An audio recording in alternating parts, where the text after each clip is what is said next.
moments we feel ourselves expanding, stretching out our tent pegs and our cords are being lengthened. Our territory is being expanded.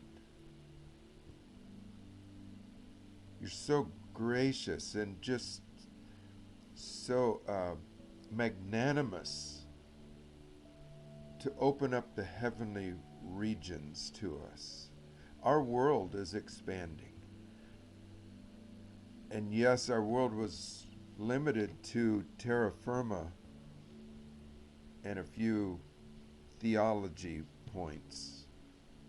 But now, Lord, now our world is moving into the heavenly realm, into your heart first of all, and then from there it just goes to anywhere and everywhere.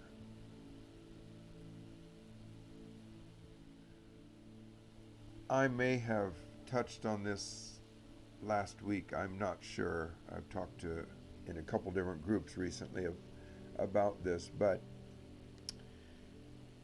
these encounters, if we're just a pragmatist, if we're just a practical person, and we look at these encounters, we may have a little less than, a great perspective about them. We may think that they are just kind of superfluous.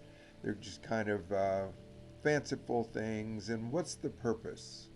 What is the purpose? So that's my question here that I'm going to kind of elaborate on, because I think the Lord has given me a little perspective. It's kind of elementary. It's not high level stuff. But if it's true that in this emerging age, if it's true that God, his desire is that we would come into full mature sonship and into the ascended life. I'm sure there are other things he's doing, but those are the two that have seemed to capture us and I think embody what ALC is reaching for. Anyway, the two things are completed or mature sonship and the ascended life. Okay, if that's true, then we need to learn what that means. We need to learn how to live in the ascended life. How do you do that? Do you do that in one fell swoop? Do you do that in one mighty encounter? Or do you do it incrementally? Like little Johnny is 9 months old and he's taken his first steps around the coffee table and he falls, but he's like, oh, wait a minute, I got legs. I can stand up. I can see further now. And pretty soon we can walk on our own and we run our own. Well, then little Johnny goes to school.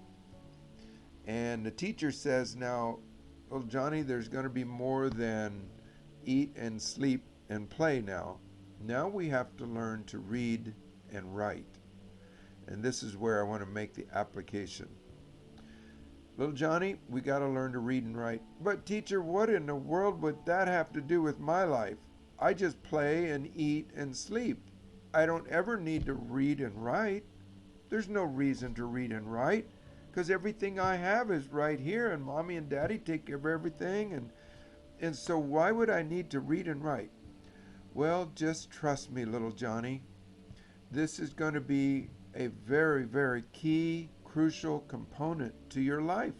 Everything you do will have to do with writing, documenting, communicating, transferring, transmitting your intentions to other people through reading and writing. Okay, teacher, well, how do you do that? Well, you do for A, we got to learn our ABCs. So A starts out a line up at a slant and another line down at another slant and then across. Teacher, that don't look like much. That doesn't seem all that important.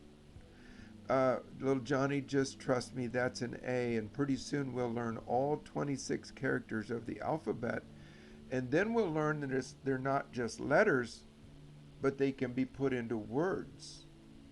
And then words can become sentences.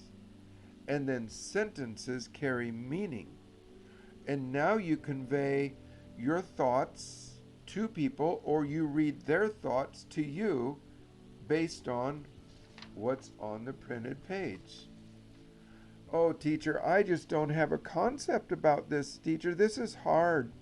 I mean, I got to remember all 26 letters, and then I got to learn phonics and how all those letters fit together and all the rules and the exceptions to the rules. Teacher, this is so hard.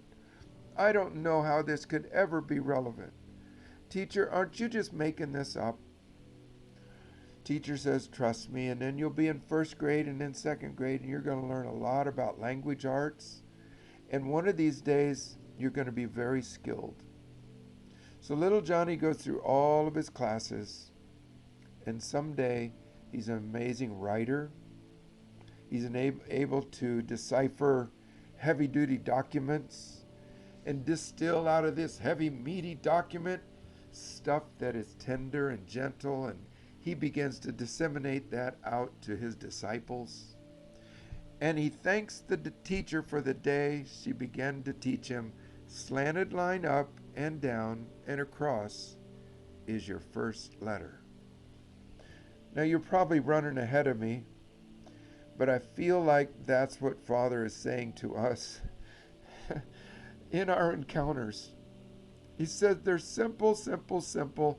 You may not know how important they are at this point, but I'm giving you the lay of the land. I'm giving you a scope, the width and the breadth of heavenly places, that you can learn to walk, live, move, and have your being in these heavenly places. And they're all important. The ones I haven't given you, they still belong to me, but the ones that I do give to you belong to you and your children forever. That's Deuteronomy 29:29. And he says, with every new revelation, with every new scenery, Jerry, with every new visit to a new room, including the rooms of his heart, he says, these are becoming strong components, territories, regions, fixtures, appurtenances for your life, where you're living, part of your mansion, part of the place that I'm preparing for you. And one of these days, you'll walk in those, move in those, speak from those as easily and as powerfully as you do from the temporal realm. You'll walk in both realms easily, with the same ease, and there won't be hoops to jump through to get one from one to the next and back and forth, but you'll know that the unseen realm is the greater realm, is the more vital realm, the realm from which you get your marching orders. That realm will become more real than even the seen realm. So my thoughts about that have been kind of distilling over the last just a couple of weeks. That little scenario of little Johnny in kindergarten learning to read and write is as crucial in a parallel way as us learning to have encounters, cataloging those, unpacking those, sharing those back and forth. We're enriching our own file cabinets, our own reservoir of experiences, but we're enriching each other. And one of these days we'll say, you remember back in the early days? Oh, I tell you, it's a rich, rich journey.